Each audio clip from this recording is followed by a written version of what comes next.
Greetings, ladies and gentlemen, and welcome back to another episode of Unfiltered podcast. I'm back here with Ben, and we have questions for each other. Great to be back with you, sir. Right. We like to open our show with rapid fire.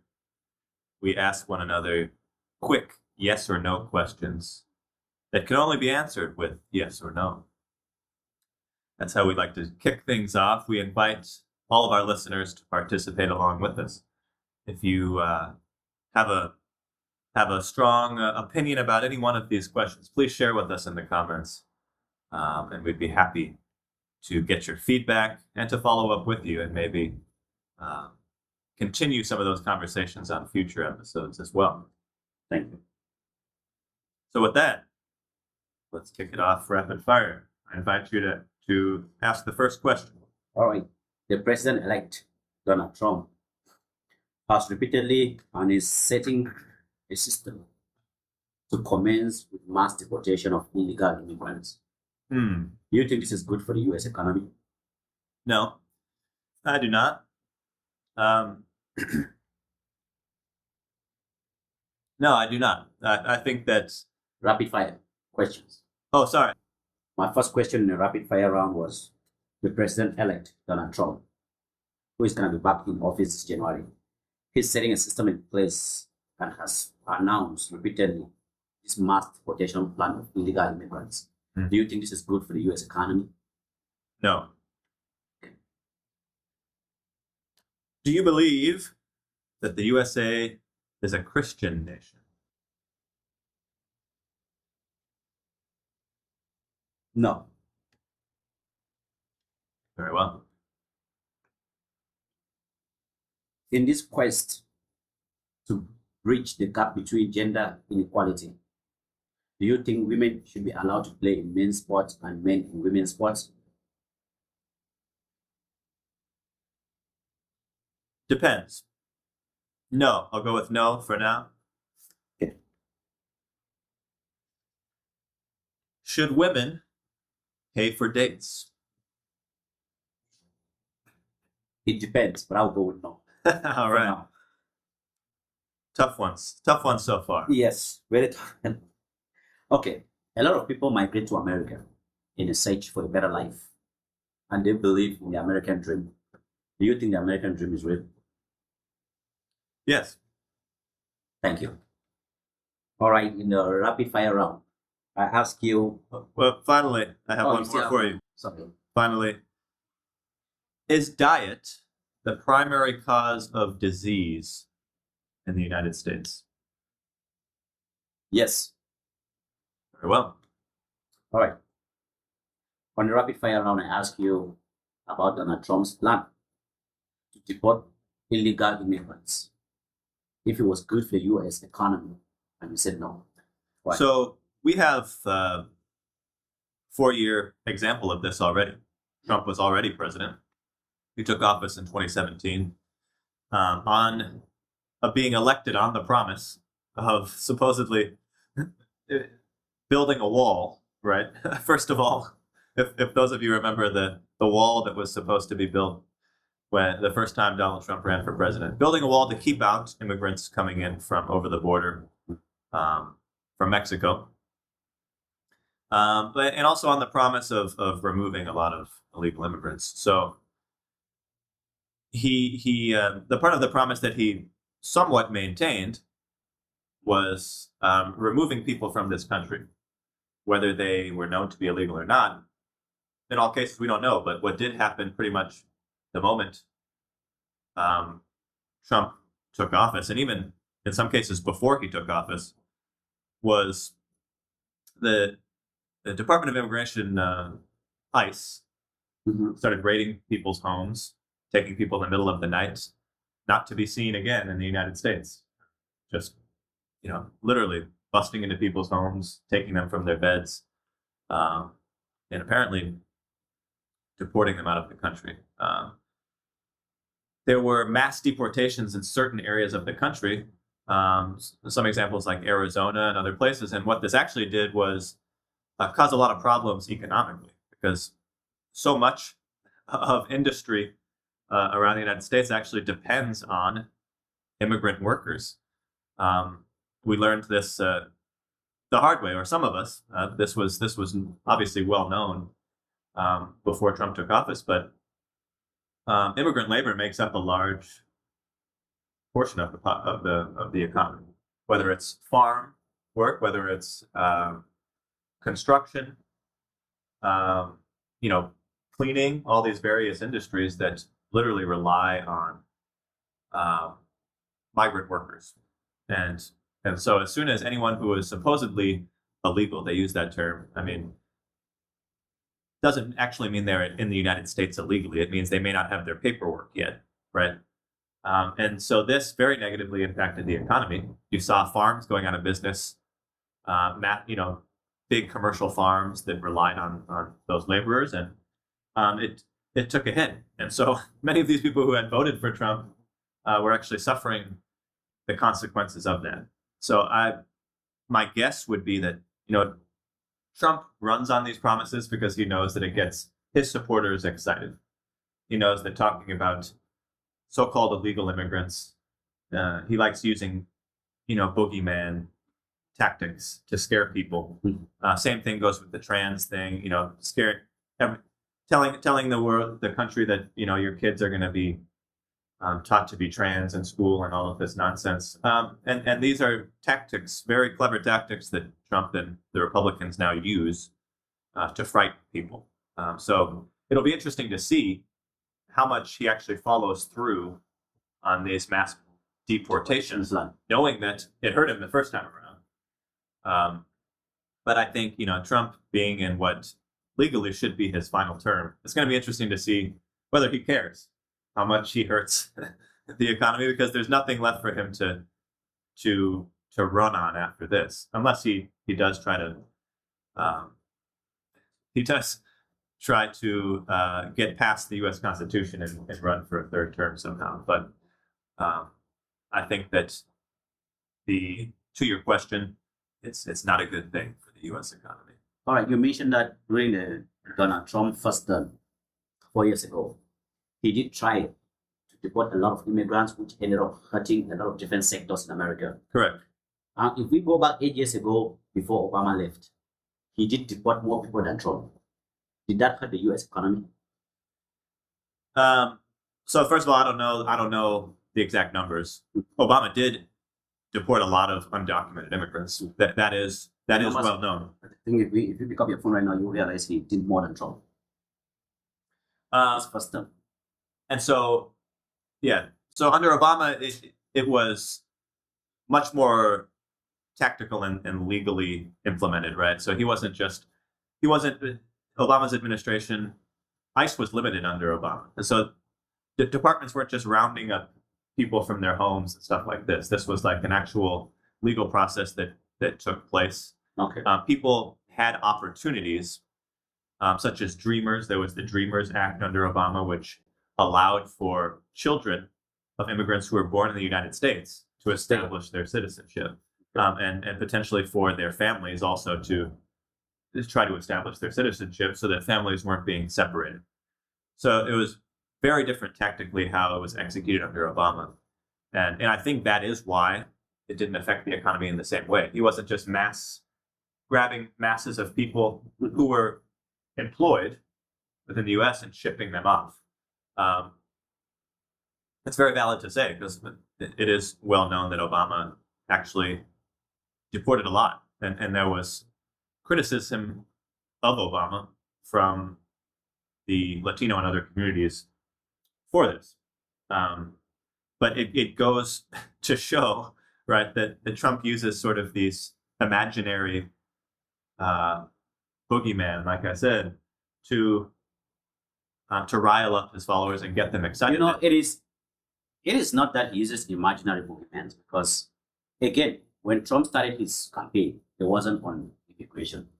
It was after Biden let a lot of people into the country that states like the border states like Texas started complaining, and a lot of Americans kind of like didn't like it, and they joined it. So it's not like something that was imaginary; it was actually happening. We can't just dismiss the fact that so many people came into America. I'm an immigrant, and I was able to see the population that came into America. That's not boogeyman. That was the reality. So I have to counter your first point, because the first time Trump ran was not against Biden, but he literally announced his campaign. The first time that Trump ran in 2016, he announced his campaign. Oh, no. I mean, I'm by not talking specifically about saying, I'm not talking about making racial comments about I'm talking about his campaign Mexican now. immigrants. I was talking about his campaign in 2024. I wasn't talking about Right. 4 years ago. No. And so it's important to, I mean, logistically and actually, technically speaking, it's important to know that, you know, there's this notion that a lot of MAGA Trump supporters say that our borders are wide open. They were wide open. What does that even mean? That means we've never, that's not true at all, though. Nothing, there was not any significant change that Biden administration made at the border to call it wide open. That's no. It's a clear misunderstanding of how the significant change Biden administration made at the southern border was most people that got to the border, it doesn't matter who you are, were not properly vetted for brought to the country. They walk right past me. I'm speaking about experience because I had people that just got into they got to the southern border and 3 days later they were in America. But during Donald Trump, there were more rules in place to make sure that who you say you we have to look at proper documentations. Yeah, if you're seeking asylum, they make sure that you're coming from this country you're saying you're coming from. But Biden was like 24 hours, 48 hours and you're in the country. No. Absolutely, that's what happened. No. Yes, I have people from my country here that we are in the southern border for like a day. They were in the country. I want to be clear on this, because what you're citing is completely anecdotal evidence, meaning you're saying it based on what you've heard from somebody else. We have to look at the actual laws that were in place. Okay. The Biden administration did not just say everybody's welcome now. That never never said that. There was never no. But there was never an open border, right? And that never. In fact, Kamala Harris, who, as we know, just ran for president, was tasked by Biden with sort of trying to do something with the border, and sort of an impossible task, for a vice president. But vice presidents who logistically have no real power. But she went down to the border and actually was saying, and actually said, there's a speech of her doing it, it didn't make her look very good, but she said, "Don't come. We're not going to let you in." There's a speech of her actually saying that. So yeah, policy-wise, we have to look at the actual policies that were in place. And so what Trump successfully did in this campaign was create this image of an open border, which is what you'll hear them repeat and repeat. There's no such thing as an open border, right? We've never had an open border. Like my problem with people that seems to think that Trump was selling something that wasn't happening is they just assume that the masses that voted for Trump are idiots. Because when you say things like that, you have to understand that people that voted for Trump actually did their research. It's not like people just got up and heard from Trump and just go. No. There was actually problems at the border. When you say boogeyman, imagination, no. There have always been problems at the border. Millions and millions of people were coming in. The numbers were really high. Yeah. No, the numbers were really high. They were incredibly high. They were so high that even the president saw it as a problem. And we saw how they tried to accommodate that, how to fight that, shipping them up to New York and all of these things. Yeah, the problem was a problem at the border. Which is nothing new at all for this country. So the point is, it becomes a major problem when it's that big. It becomes big because somebody like Trump draws attention to it. This is something the U.S. This is something you're wrong. As you pointed out, Obama deported many people. More than Trump. He was dealing with this problem since before Trump was even a person in the political scene. Absolutely. This is not a new thing. No, but again, in the United States, right? This is not. It wasn't Donald Trump that made people come here in 2024 the way they came in the last 4 years. It is not Donald Trump that made that many people come to America. He did not invite them. It was just a problem that was already ongoing. Trump saw the opportunity as someone that was running for the White House. So you're making my point. Then he capitalized on, but he did not start the problem. He did not make a problem out of nothing. It was already an ongoing problem. That's what I just said. No. You're just stealing my point. No. What you're saying this has always been an issue at the U.S. border. No, what you said was he just created a boogeyman. That was your word, which is very wrong, especially to American taxpayers. You're misunderstanding what I mean then. What I mean by him creating a boogeyman is taking something that is existing thing that, like I said, there's always been problems at the Mexico-U.S. border. That's always been a policy thing that both parties are working on, trying to figure out the best how to control What it. I mean by creating a boogeyman is Trump comes in and starts scaring people and saying there's all these illegal people coming in and they're committing crimes. That's not a new That's when phenomenon. now that's where we're getting a disconnection in our communication right now. Because you're saying he was creating a boogeyman. I'm telling you no, before Trump even said anything, people were already scared. That's what I'm trying to let you know is people were already scared that so many people were coming. That's what Trump has always done successfully. All Trump did, all is Trump capitalize on he saw fear. it and then he just said it. Yeah. He saw it and he just said it. And even if I was in his position, I would have said it. If you were, you would have said it. If you cared about the safety of the American public, you cared about the American if you understand policy in America, you would have said, yeah. Oh, okay, here's the thing. If you understand policy, let me use this analogy. You don't try to spread fear. Let me use this analogy to you. If I have a coffee shop right now, and I have 2 employees inside that coffee shop, and I know averagely I get about 200 orders a week in that coffee shop, and that is working very well for my system.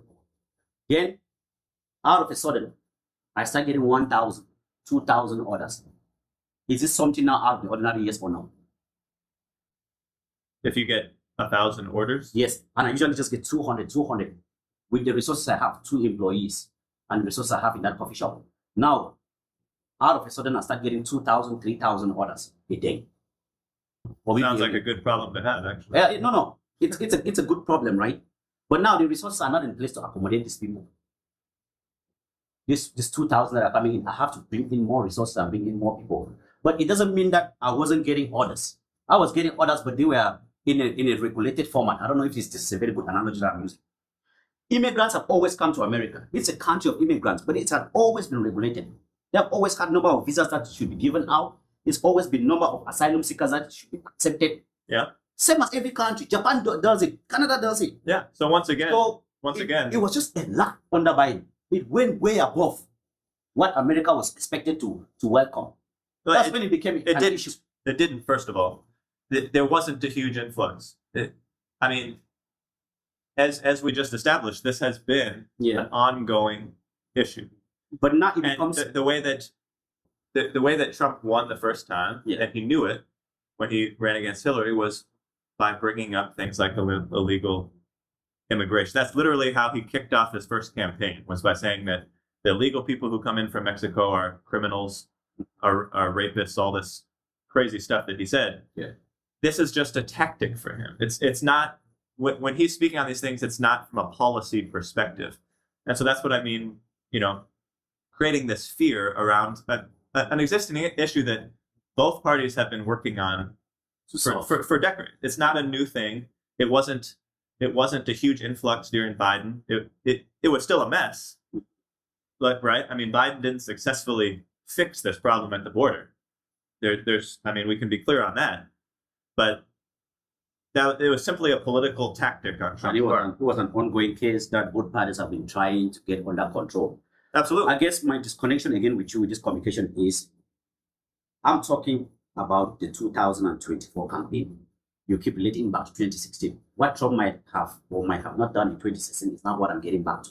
What I'm getting back to is, in 2024, it wasn't just a boogeyman. It was a real issue that Americans were already complaining about. It was in 2016 as well. My point is, he's using, in 2024, he went back to the same tactic that helped him win in 2016, which was to draw attention to this issue, because he knows that creates fear and it riles up his supporters because they rally around these particular issues. So in 2024, my point is he's reusing that because it helped him win. And you know why it got him into the White House again?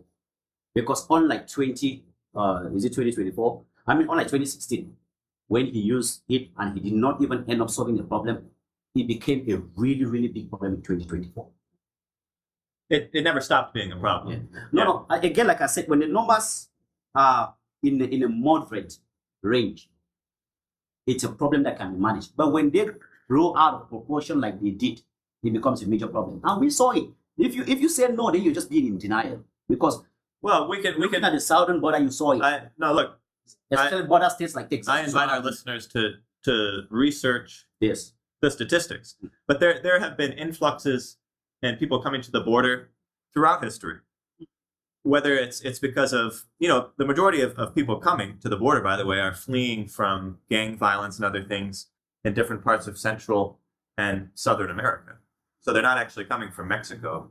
Majority they're coming from places like Colombia or other parts. We had people, a lot of record-breaking numbers from China too. It was surprising. A lot of people came into the southern borders from China. It's all over the world. It's not just Southern America. Yeah, and that's happened in different periods. The influx is and due to many external factors, like I said, what's going on in these other countries, it causes people to try to come into the United States. And so that, the influx is not necessarily directly due to some particular policy, right? There's never been, and I want to repeat this, there's never been an open border, as you hear Trump and his people constantly saying. That's not even a real thing, right? There's always border guards. There's always people regulating who comes into the country. At times, there are influxes in who's trying to get in, and that may be because they're seeking asylum, as you just touched on, right? That doesn't make them illegal immigrants. Asylum is a legal way to come into the country. Actually, a legal way to come into the country. There are laws in place to make sure that if you are running from something, you should be admitted into the country. Right. Yeah. And like I said, like Trump uses this as a tactic, and asylum seekers are legally coming in here, but Trump had actually in his first term, and this probably happened again, made it much harder to seek asylum in the United States. The laws, they're rejecting the majority of people who are fleeing for their lives trying to come into the country. All right, to get you back to the question, right? My concern was how it's going to affect the American economy. And you kind of like said, even though Biden voted more than Trump did in his first term, he had better rules and regulations in place to do this. So do you think if Trump was to use better tactics into getting the illegal immigrants out of America, the people he called illegal immigrants out of America, it won't affect the economy? That's what you're saying? Obama is who I mentioned. Yes. To your point, not Biden. But yes. Sorry. Yeah, Obama. Sorry. What's interesting is that the Republicans, I want to say this because the Republicans' success, I believe, is in their messaging.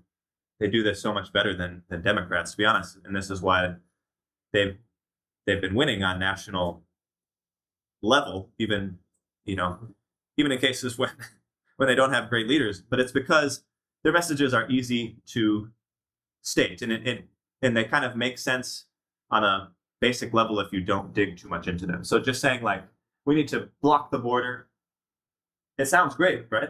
Or we need to get all the illegals out, sounds great. But then when you start actually looking into how do we actually accomplish this task, right? It's very, very complicated, all of these issues. So if you can't look at them. Yeah, so you have to approach it in a tactical way, right? You have to make certain laws so that you're not just kicking a bunch of people out who are actually here, hardworking Americans, contributing, and who maybe have family members here who are legal citizens, because then you're separating families, you're doing all this stuff. So, like I said, this all sounds great on a very basic level if you don't think too hard. And that's what Republicans preach. They preach ideas that sound good, but aren't tactically sound. And so to answer your question, I hope that Trump will try to do it in a more. So if he was to replicate exactly what Obama did when he deported more people than Trump in his first term, you'll be okay with it? If he was to follow exactly what Obama did in his term? I'm not necessarily agreeing with what Obama did either. But Obama, at the very least, like I said, created laws, the Dreamers Act, for example. Protected families. You can look that up. Yeah, protected families who had children here and stuff like that. And so I'd have to go back and review all the numbers under Obama. I don't necessarily agree with how many people he deported. But I do agree with him taking a practical approach to it. And so yes, I would be. I don't expect that from Trump, and the reason is Trump tends to act on what he thinks will win him support or win him power, whatever.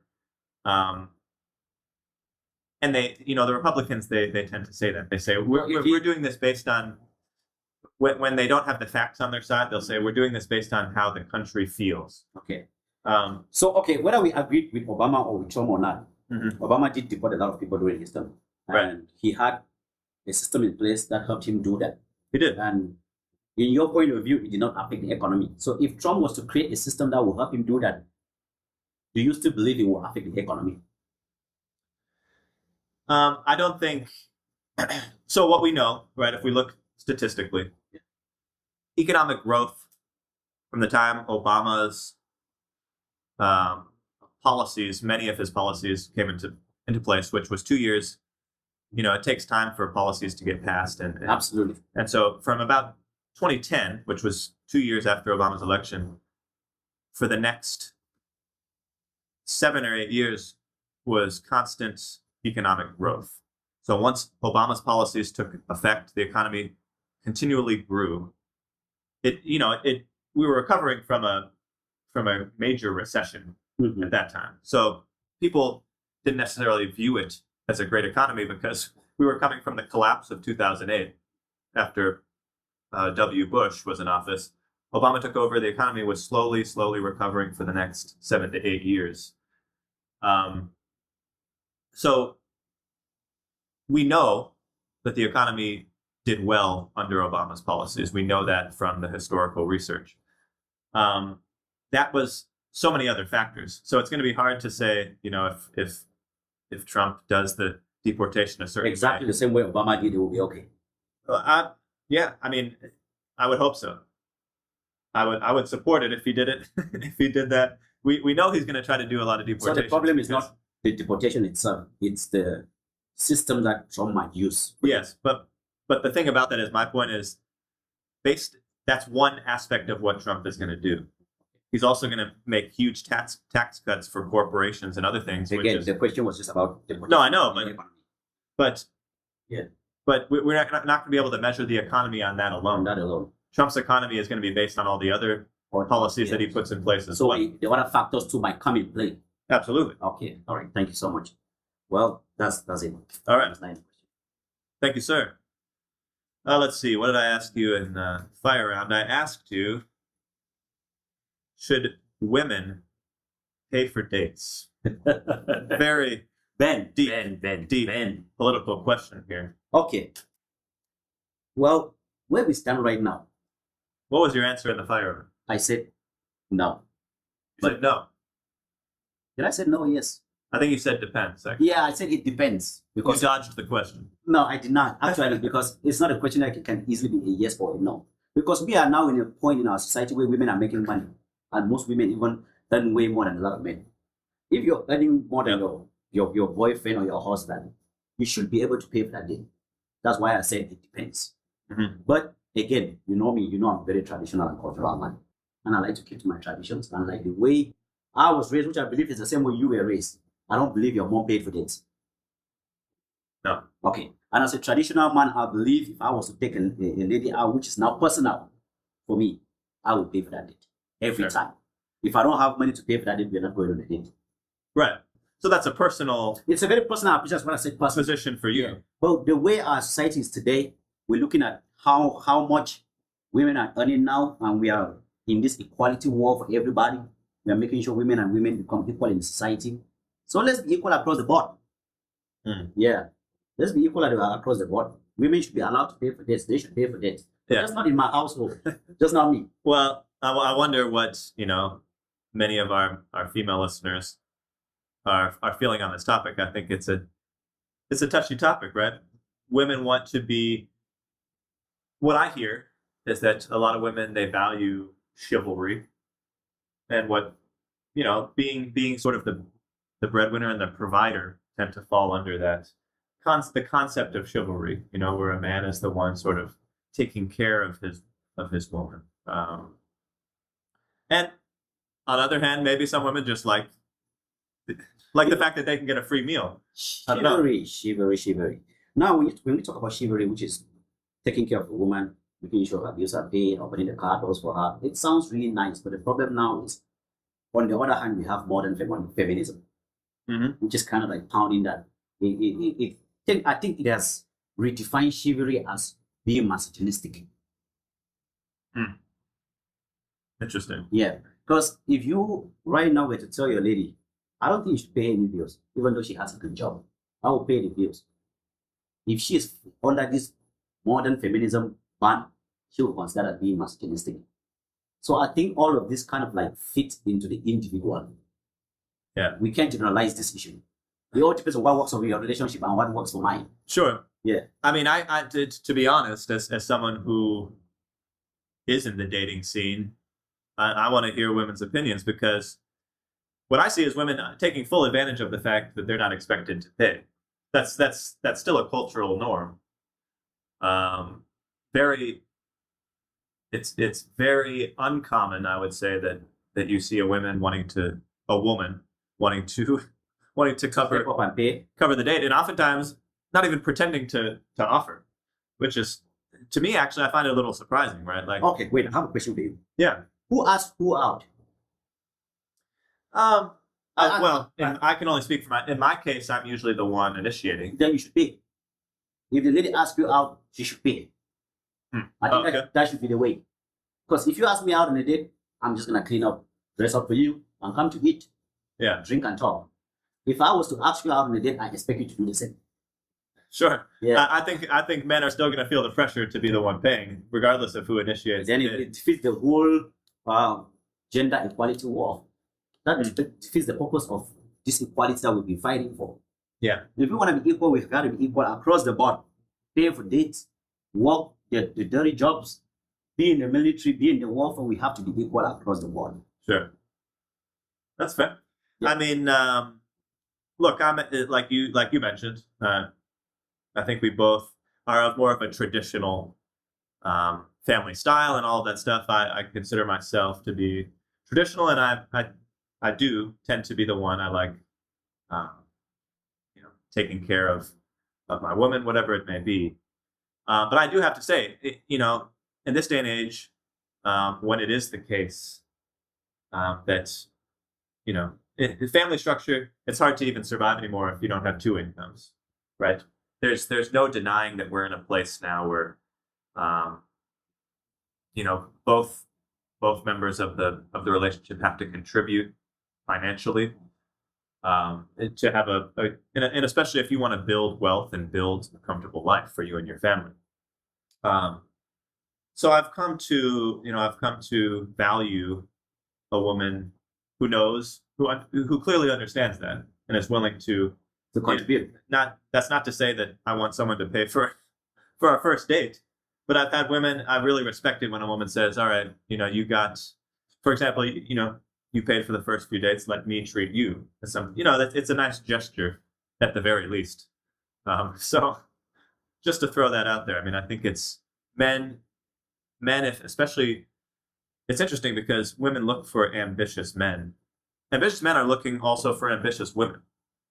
Right. And so, like, if you're someone who's ambitious and wants to build a better life, you're not looking for someone who just wants, who is basically just going to become an extra financial burden upon you. Well, a lot of traditional men don't really mind that. Yeah. Because when you look at the most successful men, people that are really successful, they would rather just have a stay-at-home wife than a woman that have to also be super worried about her own career. Sure. Yeah, they just like to go out on the hunt and bring the kill back home. Well, and that would be nice, right? But now the society is expensive, which is very realistic. It is. I know. I mean, I grew up in a time. My father, who was the breadwinner, he worked. He provided for our entire family. My mother stayed home with the kids, and there were a lot of us. 6 siblings. So, and that was a time when my dad could work and provide for an entire family and have a home and all of these things. We don't live in that type of economy anymore. Way past that. No, it's not affordable. Like I said, it pretty much requires 2 incomes to be able to live comfortably. And in particular, if you want to build something, if you want to be building wealth and building towards a better life as well. Yeah. Most men and women, I think, are looking for a partnership there, and that partnership, I think, has to include financial partnership as well. Yeah, we live in a very strange time. Look at the housing market. Yeah. It's impossible to do it with one source of income except you're like ultra rich. It's tough. Which takes forever to do, especially if you're coming from a place of nothing. You have to. It's a lot of years. So it's a very tricky area. That's why you don't see a lot of people even bothering going to date. A lot of people just give up. But yeah. Have you given up? I haven't been on a date in a very long time. It's a spectrum of a lot of reasons for why I just don't want to put myself out there. Fair enough. It's a lot of hassle. Yeah. So honestly, I just think do whatever works for your relationship. Whatever works for you, works for you. If you're a lady, you make more money, you choose to pay. Don't let people on social media tell you what to do. Well, and that's a good point to bring up. You mentioned earlier that it is the case nowadays that women are becoming more and more so top earners.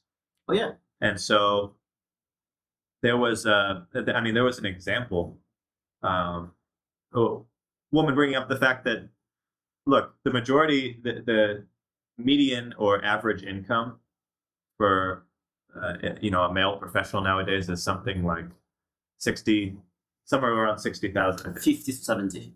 That's a median. So that's not very much as an average, right? And so, but there's this unrealistic expectation then, all these women looking for high earning men. I think we're in a tough place with society because those men don't 10%. exist. Right. It's limited. It's like 10% of all the men. And so if women, if they truly want to find partnerships, in some cases, like you said, may be the case, they may be actually earning more than their partner. And I think that's a norm that maybe we haven't gotten used to yet, but it's the reality. I think this area that we are in right now, in our timeline in history, it's a little bit tricky because I feel like the time is changing. We are not adapting that fast. Women still want these traditional values, but at the same time, they want to be in the workforce and treated equally, but differently when it comes to spending. Sure. I don't know if you understand what I'm trying to make. I don't know if I'm making any sense. Yeah. They want to be treated equally, paid the same as men, have the same position as men, but at the same time, they don't want to pay for anything. Yeah. No, I think there's still a sense, especially when it comes to relationships. I hear this a lot. Yeah. That women, they like being sort of cared for in certain ways, or what would be the term? I mean, maybe being more submissive within the relationship, and that's all fine. That's a personal. I think that's a personal preference, right? That Being submissive, being the more submissive person in the relationship, or having a man that is more sort of the alpha, the in control. But I think that that doesn't have to and shouldn't translate to the financial as well. I mean, if you want a true partnership, you should be trying to build something together. That requires contribution from again, both sides. it gets tricky when the woman in the question is making more than the man. But however, what is your take on this? What do you think we should be doing? Be more traditional about relationships, or we should adapt to this new world that we have and just have the 50-50 thing going on? I'm open-minded. I mean, I think that we have a crisis of young men in this country right now, where there's a lot of lonely young men. It's absolutely ridiculous. Yes, a lot, and that's, in all honesty, I mean, it's a strange connection to draw, but that's leading to a lot of what we're seeing in like these a lot of the crimes that we're seeing, the mass shootings that have happened, a lot of sort of violent crimes and other are spurred from this crisis, because we have all these young men feeling inadequate, lonely, sort of becoming cut off from society, feeling like they're being left behind. the dating app culture plays into this a lot because it creates an imbalance. I've read that, a small percentage of the men on these apps are getting all the attention. It used to be 10, but I think now it's down to like 7 or 6% Right. getting all the attention. So it's leaving the majority of these young men on the sidelines. And it's creating a crisis for young the men. dating apps, like we just stated, percentages, it's the exact representation of what society is like in the real world. Then about 10% of men get all the women. Then 90% of men, they don't get anything. And it gets really worse for that 90% of men, especially if you're trying to build something. You ask me why I checked out of the dating scene. I checked out of the dating scene because where women are right now, if you want to be in a place where you can meet women, you cannot balance that with working hard towards your dream. It's impossible. You have to be out there. You have to be in clubs. You have to be in events and all of these things. And it's not cheap. It's expensive. Now, if you have to balance the resources you have and have to sponsor the brands you're building, the brands we're building, it's very difficult to still be outside, to still be able to set aside any funds for that, to go out and get to know people. Because these businesses are really demanding. You have to go to all these things and do all of it. They don't appreciate just a regular date anymore. You have to go above and beyond, and that's not cheap. Yeah. So you have to choose one path.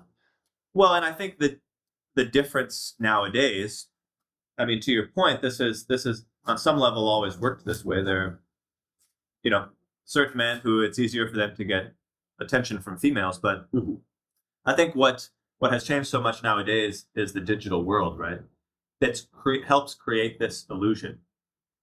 It's an illusion that all these women should be looking for a certain type of man, that they're seeing all over social media, or they're seeing certain types of men on apps, and they're all thinking, oh, this is what I should be looking for. Yeah. And look, the reality of what you want at the end of the day is partnership, then you shouldn't be looking for a certain set of requirements in a partner. You should be looking for compatibility.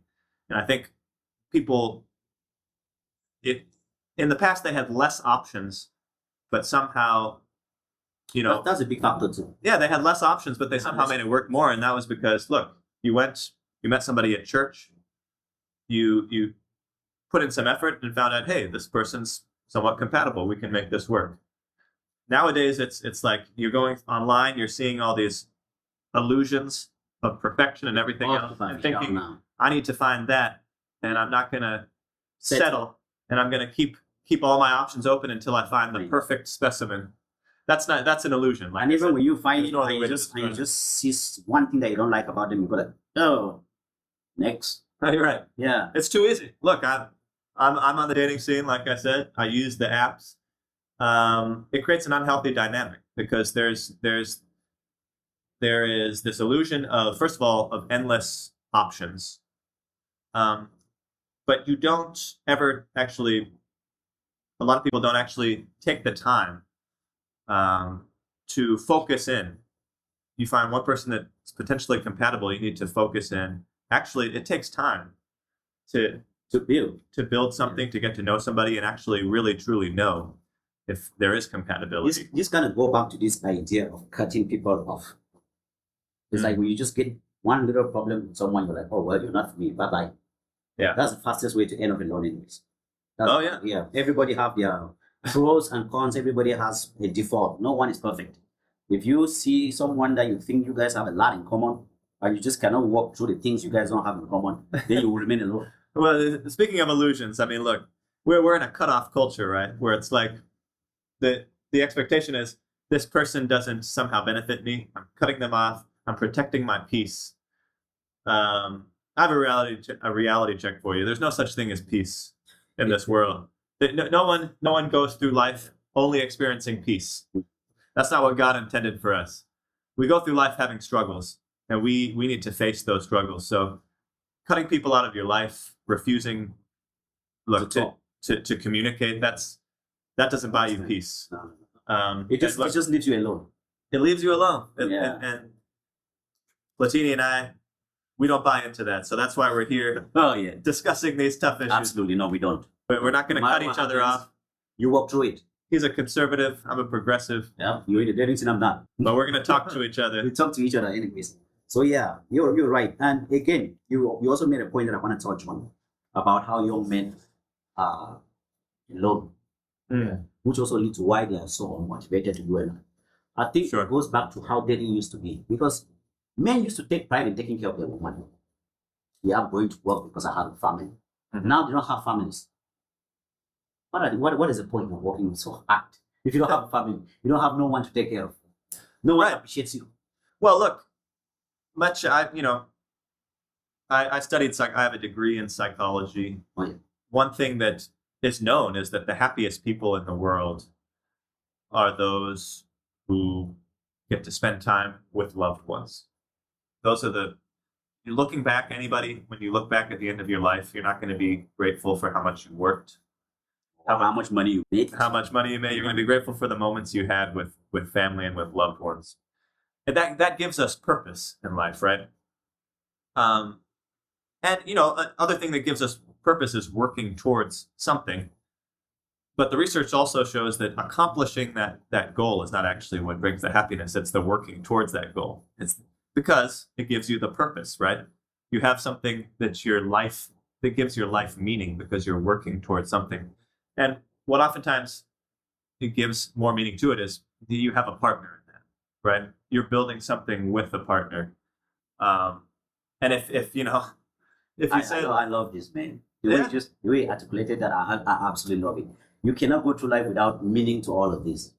right, no, it's There have to be a meaning. purpose-driven life, right? Absolutely. You can't just be here. You can't just exist.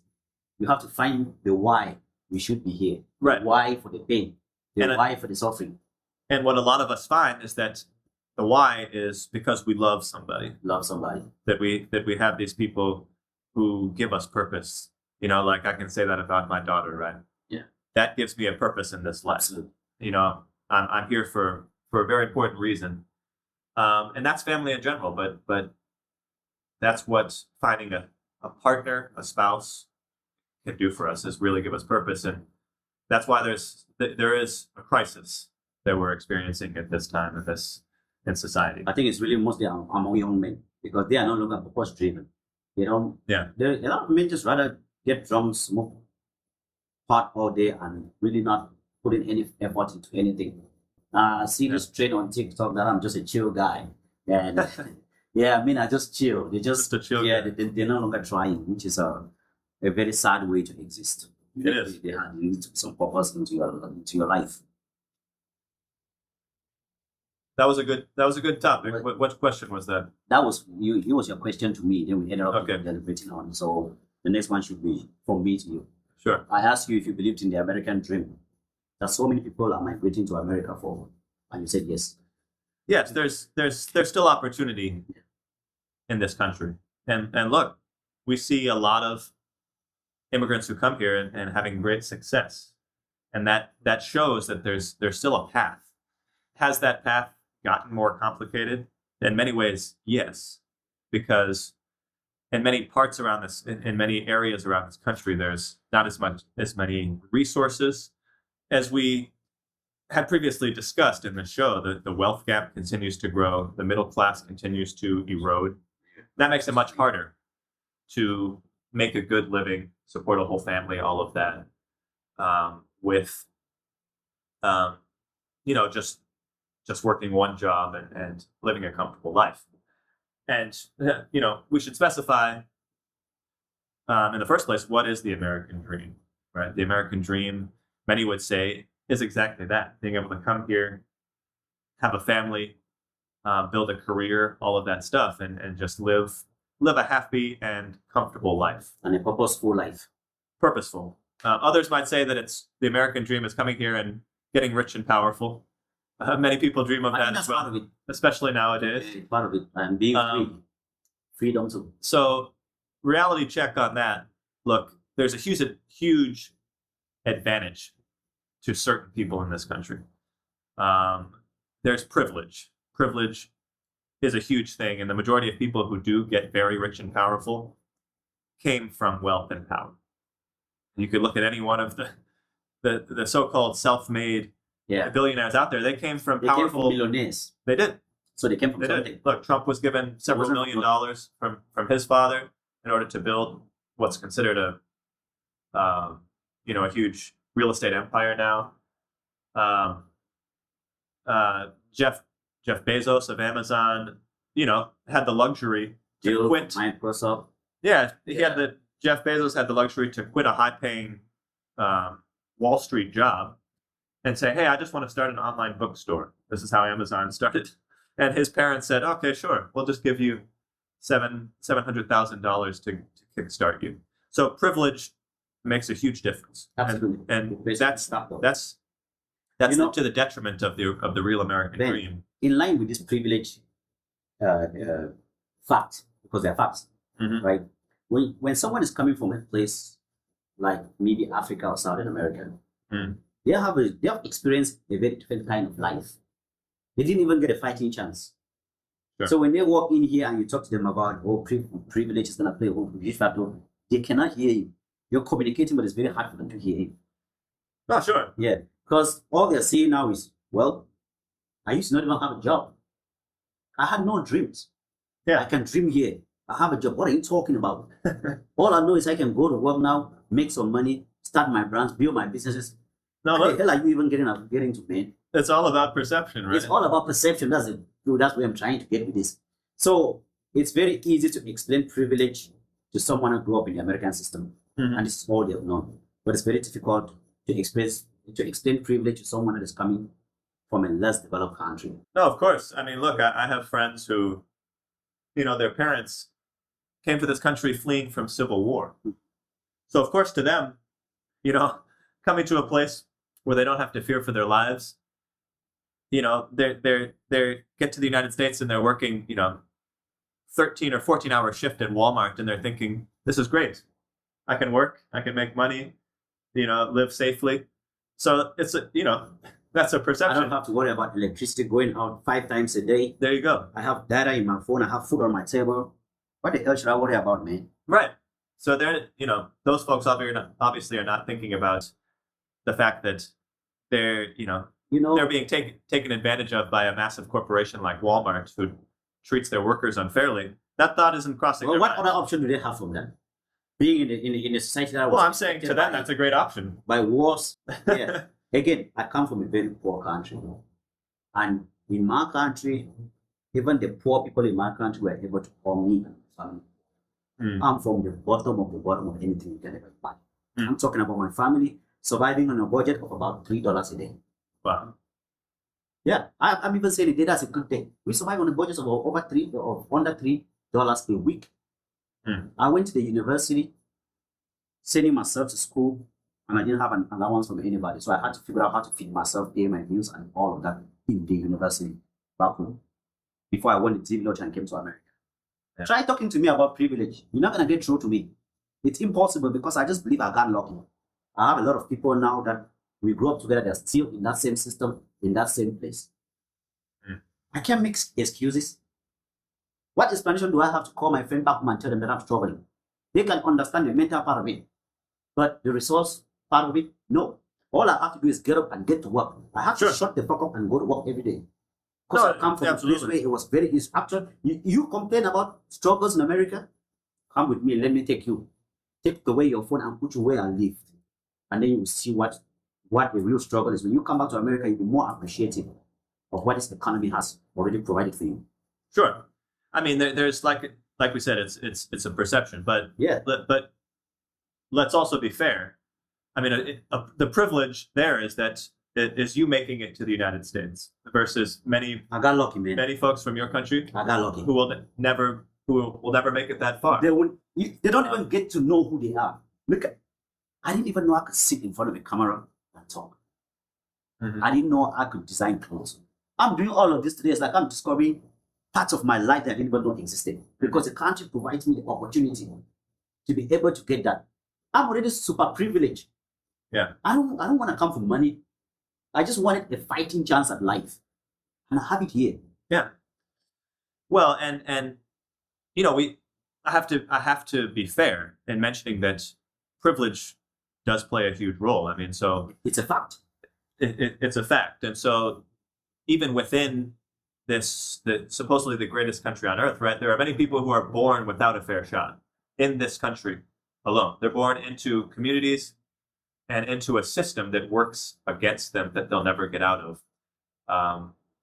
And so even within those, there are examples of people making it out of the slums and making it to positions of power. In line with this, people that were born in places within this system that will never give them a fair shot.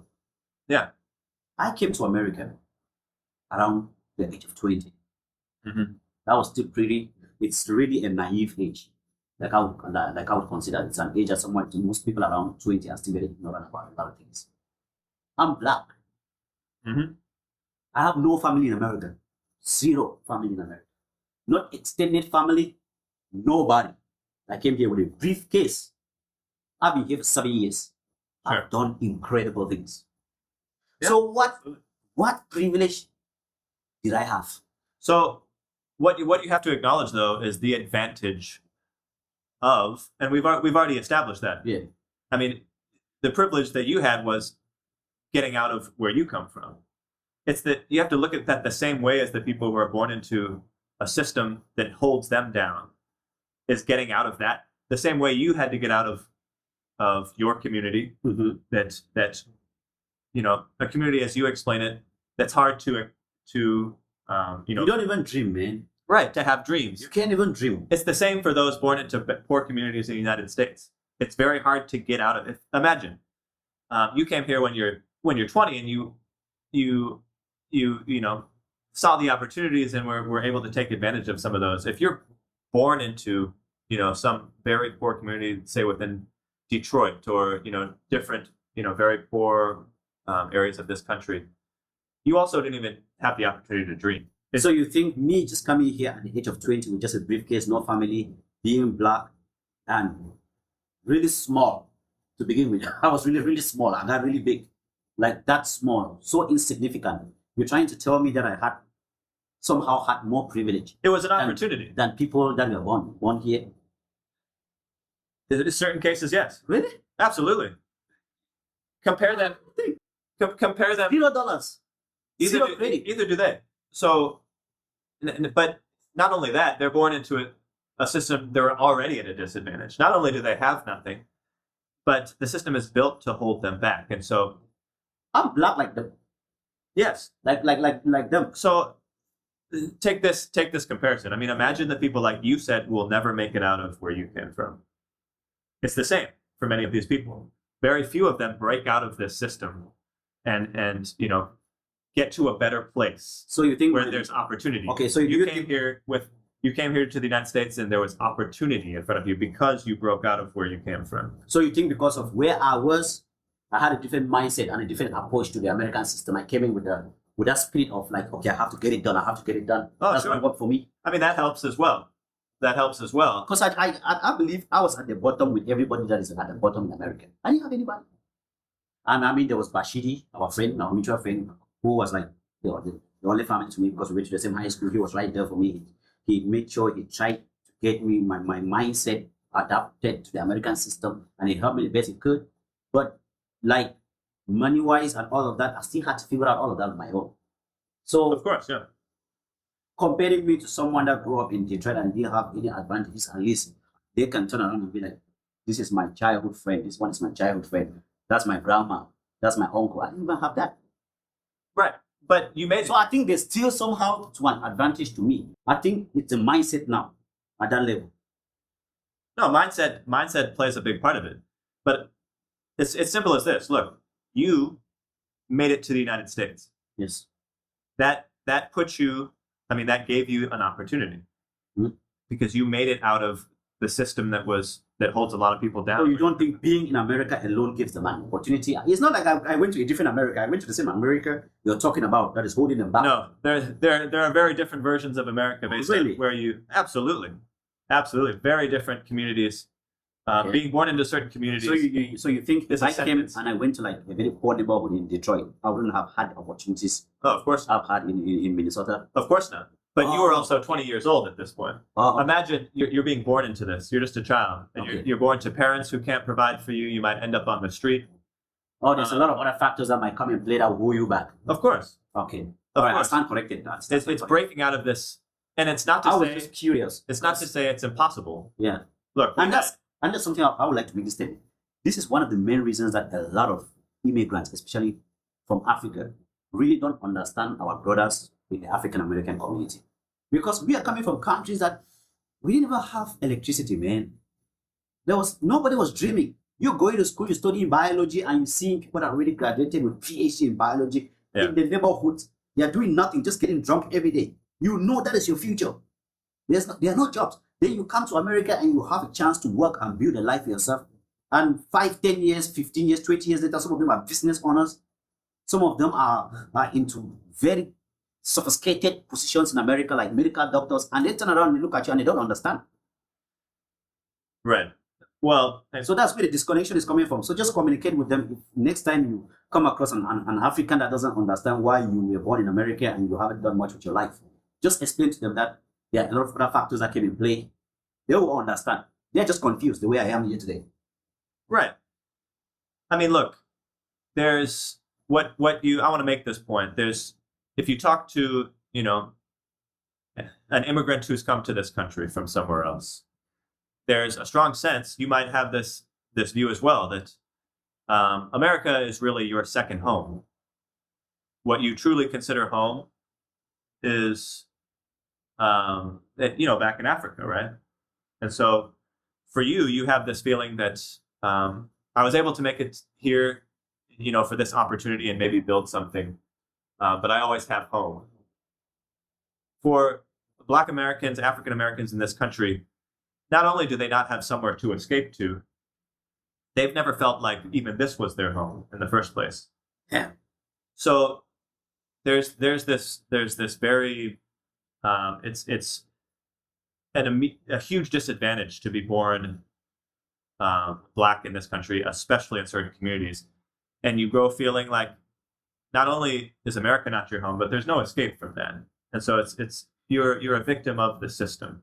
And that's the important difference you need to understand. Like, coming here as an immigrant, this was your opportunity, right? You got to have a new beginning, a new chance to start something. There's no new beginnings for those who are born into some of those situations. I guess I never really thought of it that way. They not only do they not have a home here, there's nowhere else for them. They don't feel like they belong here, and they don't have a fallback plan. Exactly. If you speak to most immigrants, this getting into the United States was a whole new opportunity for them. But if that doesn't work out, there is a fallback plan, like you said, right? I mean, you can just coming to America back in Cameroon. It's already being successful. Yeah. Just making it here, it's being successful. And if it doesn't work out, or if you try 5 years and you feel like, okay, it is eating up my mental, my sanity, you can always run back home and spend a year there and just feel free. Yeah. And when you get back home, you get this feeling of, I belong here automatically. Right. It's your home. Nobody's going to talk. Nobody's going to treat you anyhow. But when we are here, we are measuring our steps every second. Mm-hmm. You don't want to piss this person off. You want to stay out of any legal troubles. You want to behave a certain way. But when you go back to Africa, you feel free. Sure. 2 months, and you come back. Uh-huh. Yeah, you recharge your energy and come back. Yeah. So okay, that's an option you have. I do not understand that. Versus if you're born into, I'm not gonna pretend like I understand what African Americans are going through. I don't. No. Yeah. We could, because I have a place where I felt at home. 100%. We don't have that experience. I do not. But so I'm not gonna pretend like. But what I can say is, being born into an impoverished community as an African American in this country, I believe that the sense very much is that they're not accepted here. And they don't belong anywhere else. There's nowhere else. I mean, they're never given a true. If you're African American and you're watching this show today, I want you to know that Africa has an open border for you. Let's stop with the fighting, going back and forth. Just go down to Africa. They'll welcome you, man. Africans, they're excited to see African Americans. We watch you guys on TV and we think you're super cool. We like the way, if you guys are really attractive to us, go back to Africa and get to know your long lost cousins, uncles, or There Just you go back go. home and get to know your lineage. The invitation is open. It's open. Go to Africa and learn our cultures. Yeah. Yeah, I mean, on a real note, yeah, I mean, the system here is what needs to be fixed to enable those sorts of opportunities, and it's a long way to go in repairing. Well, I'm currently working on building an organization that will help a lot of African Americans discover Africa. Yeah. Yeah, with a mobile app coming up next year, we will help a lot of African Americans discover Africa. Africa is home. There you go, Africa is home. We will help a lot of you guys discover Africa. All right, that's it for me in this line of questioning. Let's see here. I asked you, is diet the primary cause of disease in the United States? Absolutely. And why do I know this? Because I'm from a place where we did not have the same diet as here. Mhm. And we do not get to get the same medical problems as we do in America. Yes. Even though we don't have this sophisticated medical system here, with all this equipment, we still don't have the problems Americans have. Look at the level of obesity in America. It's like the highest in the world right now. If it's not the highest, it's among the top 3. Mm-hmm. But we have all these great medical systems in America. So I think the problem is coming from food, the food we consume. Absolutely. Yeah. Yeah, we've become a land of processed food. It's hard to even go to the grocery store now and find something that is actually natural. Why is there an important question to ask yourself is if there's a health food section of a grocery store, what does that make the rest of the store? Right. Yeah. That There's a health food section at the grocery store. what is the rest of the store, right? What is the rest of the stuff? Right. And it all comes back to corporate corruption, right? Everything is driven by profit. There's no interest in these food organizations to make a quality product that is good for the consumer. Their only interest, this is just how the system functions, right? Their only interest is in maximizing profits. The best way to do that is by making a cheap product full of processed sugars and other stuff that's edible and shipping that to the consumer. And what that leads to is mass disease. So why is the government not regulating this? That's always my question. Because at the end of the day, it always goes back to our lawmakers. They just set rules in place to make sure that all of these processed foods were taken off the shelves. We will eat healthier food, Mm-hmm. but they don't want to just pass the law. No, that's why I use the term corporate corruption, because these industry leaders who are making profits, they're in cahoots with the government. They're working together. You look at the agencies such as the FDA, the USDA. These are the agencies that are supposed to be regulating our food products, But they don't. Well, they now have people who are on the board of fast food restaurants working in these agencies. There's no more clear indication of corruption than that. You have, fast food companies that are killing millions and millions of Americans every year, and they're also working in the government agencies that are supposed to be regulating them. It's to the point in this country where finding fresh food is the challenge, right? Finding quality fresh foods is now It's a problem. a challenge because majority of people are going to go shop at whatever, Hy-Vee, Cub Foods, any of these supermarket chains. Well, if you're in What America, they're selling you is you should try what we Africans in America do. During the week, the summer, we just go to our farmers markets. We buy a lot of vegetables. Yeah. Process them, and fill our deep freezers with them, and then we just eat them throughout the year. Yeah. And then we also stick to our cultural dishes from Africa. We really don't eat a lot of American food, even though we try it. We eat burgers from time to time, but the challenge. over 90% of the time, we just eat African food. Right. No, and that's there are examples. I've read examples throughout Africa. Certain tribes who, their diets revolve primarily on vegetables. Yeah. And they live longer than everybody else because the majority of what humans should be eating is vegetables. That's not to say everybody should go vegan I or don't whatever. know, man. I like meat. Well, yeah, we like our meat. steak. We like our meat, right? But meat was meant to be eaten. If it was meant to be eaten at all, it was meant to be eaten on a plate with a bunch of vegetables. Absolutely. The vegetables, they provide you the nutrients and they also counteract sort of the negative stuff that comes with eating meat. But in America, we've come to the standard American diet, the SAD diet, as it's called, where everything revolves around having a meat is the center of the meal, meat and throwing a bunch of cheese on it. And that's all because these meat and dairy industries are subsidized by the government, that they try to add more and more cheese and everything onto all of these products. It's killing us. Look, the number one killer in the United States is heart disease. And that's caused by saturated fat that comes in things like cheese, meats, all of that. I think another thing too that is contributing to the diseases that I get to see Americans have over these years, it's lack of exercise.